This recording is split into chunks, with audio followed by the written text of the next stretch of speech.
आज ये जंग बंदी, ये सीज फायर नहीं है, दर हकीकत दरअसल ये पाकिस्तान के उस बयानिए की फतह है कि जो पाकिस्तान डे 1 से कह रहा था कि हम अमन चाहते हैं, हम जंग नहीं चाहते, हमें जंग पर मजबूर ना करो, मजबूर करोगे तो वो जवाब मिलेगा जो आज हकीकतन पाकिस्तान ने दिया। कारा साहब, यकीन थी जंग की बंदी का जो भी इक़दाम हुआ है ये काबिल सताइश है और काबिल इत्मीनान है।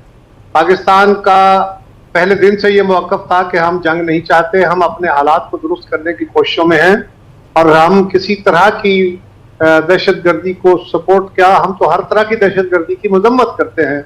और इस मामले में पाकिस्तानी हुकूमत और पाकिस्तान के अफवाज ने और मीडिया ने बड़ा मुनासिब रवैया अख्तियार किया, बड़ा बैलेंस्ड व्यू रखा, जज्बाती नहीं हुए और हर चीज को लॉजिकल लेके चले। इसीलिए हिंदुस्तान इस पे अपने मुकदमे को दुनिया के सामने कोई मनवा नहीं सका, उसकी पजीराई नहीं हो सकी, वो सच पे भी नहीं थे। फिर जब उन्होंने अटैक किए तो पाकिस्तान जो बार बार कह रहा था कि जी अगर हम पे अटैक हुआ तो हम खौफनाक जवाब देंगे, पाकिस्तान ने पहले अटैक का भी जवाब दिया जो बहुत ही भरपूर था। वो हिंदुस्तान के लिए भी सरप्राइज था, वो दुनिया के लिए भी सरप्राइज। कारा साहब, ये फरमाइए कि जो कुछ हुआ आज पाकिस्तान जीत गया, नरेंद्र मोदी बीजेपी एक सियासी जमात के तौर पर भारत में है, हार या जीत, जीत हो तो उसका फल मिलता है, हार हो तो उसकी कीमत होती है। नरेंद्र मोदी को क्या कीमत चुकाना पड़ेगी जो उसकी हार हुई आज? राजा साहब, पहली बात तो यह है कि इस जीत के ऊपर अल्लाह का शुक्र अदा करना चाहिए। हमारा मौक़िफ़ जीता है, हमारी फौज जीती है, हमारी कौम जीती, और इस पे कोई शादियाने बजाने की जरूरत नहीं है। हमने बड़े तहम्मुल से, तदब्बर से ये बातें की हैं, अब भी हमारा वही मौक़िफ़ है। हमें कहीं भी खून बहे उसका बहुत अफसोस है, किसी का भी बहे उसका बहुत अफसोस है, लेकिन अपने साथ होने वाली ज्यादती का बदला लेना या अपना दिफा करना हमारा हक था, वो था भी और रहेगा भी, की जरूरत होगी। तो जंगबंदी की अभी कैफियत मेरा ख्याल है बिटवीन कप एंड डिप, अभी शायद उसकी सूरत हाल थोड़ी सी होगी, उसकी क्या शराइत होगी, कौन इसको साइन करेगा और जो मुआहदे हिंदुस्तान ने खत्म किए उसके बारे में क्या होगा, तो ये चीजें होगी। हिंदुस्तान के लिए बिलाशुबा जो आप फरमा रहे हैं, नरेंद्र मोदी और उनकी हुकूमत को ये सूरत हाल बर्दाश्त करना, अपनी कौम के सामने अब जवाब बयानियां देना उनके लिए मुश्किल हो जाएगा। और वो जो झूठ का बयानिया है, जो मिस इन्फॉर्मेशन नहीं डिस इन्फॉर्मेशन है, जिसका हिंदुस्तान जो है वो हमेशा सहारा लेता है, सो वो डिस इन्फॉर्मेशन का सहारा लेंगे, लेकिन उनका अपना और आलमी मीडिया खास तौर पे अल्टीमेटली उसको एक्सपोज कर दे।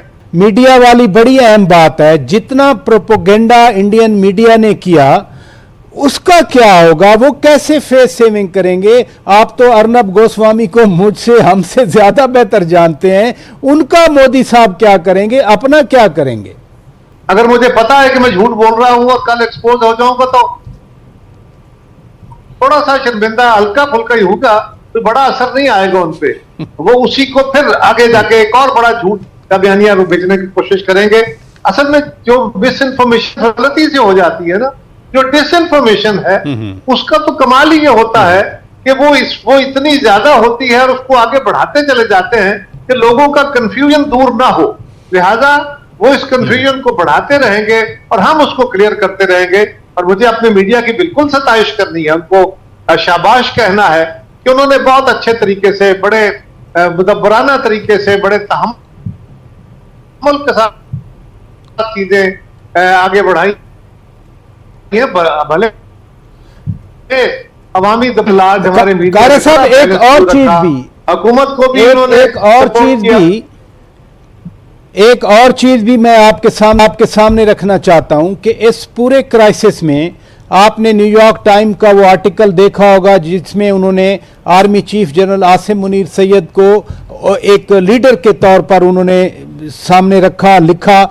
मार्को रूबियो ने अपने ट्वीट में कहा कि जनरल आसिम मुनीर सैयद के साथ भी बातचीत उनकी हुई टेलीफोन पे, लेकिन मसलसल एक सियासी जमात पीटीआई आर्मी चीफ के खिलाफ बोलती रही, मसलसल बोलती रही।